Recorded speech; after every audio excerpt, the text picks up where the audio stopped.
Let's talk about one of the little miracles of being human. Have you ever noticed how quickly children grow and develop?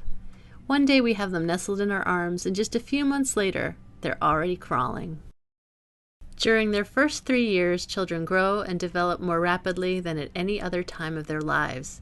As we watch them grow, it's fascinating to see how each child develops in their own individual way.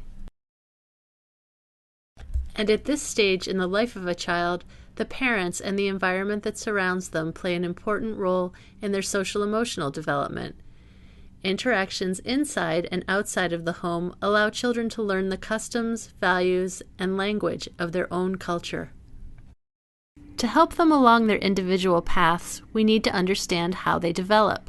Let's talk about 2 important principles of child development. The first principle is that development follows a predictable and gradual sequence. The second principle is that development proceeds from the simple to the complex. Sound complicated? It really isn't. Let's talk about this in more detail. Okay, the first principle. Growth and development follows a predictable, gradual sequence. Development typically follows a predictable order, and in general we can predict this order or sequence. For example, babies learn to hold themselves up with their arms when they're on their tummies before they learn to roll over. They learn to roll over before they sit, and they sit before they crawl, and they crawl before they walk.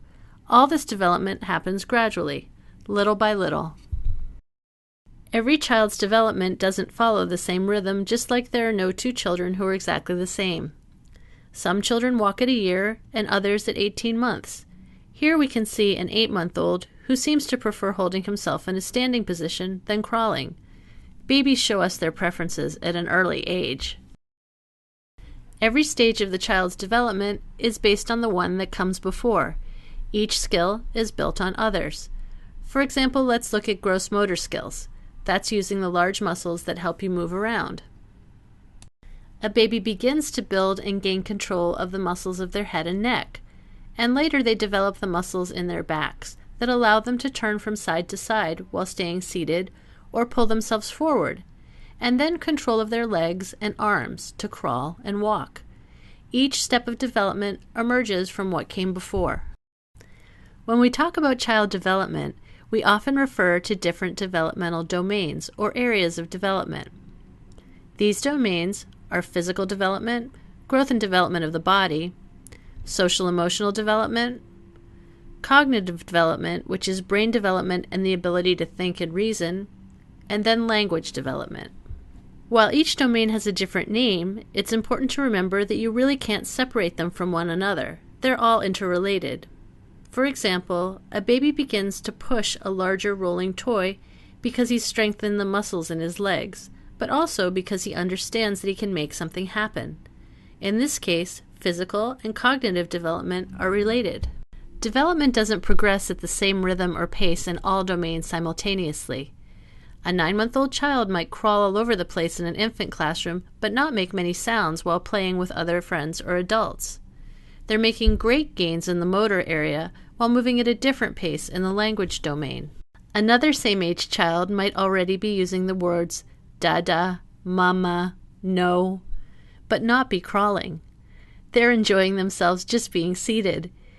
Even though it doesn't seem like it, these 2 children likely have similar and typical development, despite their differences. So, we've talked about the first principle, that development typically unfolds in a way that is predictable and ordered, and that all areas of development are interrelated. Now, on to the second principle. Okay, the second principle. Growth and development proceed from the simple to the complex. An example? Well, a child will learn to pick up a block with one hand before learning to stack various blocks to make a tower. To illustrate, let's talk about fine motor development, tasks that require a more delicate set of controlled movements. During the first month of life, a baby has their fists closed. Approximately 2 months later, they discover their hands and begin to observe them, and later they attempt to reach for things.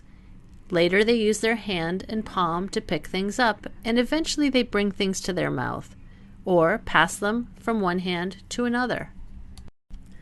Finally, they'll refine this ability, beginning to use their thumb and forefinger in a pincer grasp to pick up very small things, like a piece of corn. And when you least expect it, they'll be picking up everything they find in their path. These simple abilities will later serve as the foundation for activities like picking up a puzzle piece, or using a pencil, or eating with utensils. Life is full of change, and small children change constantly and develop day by day.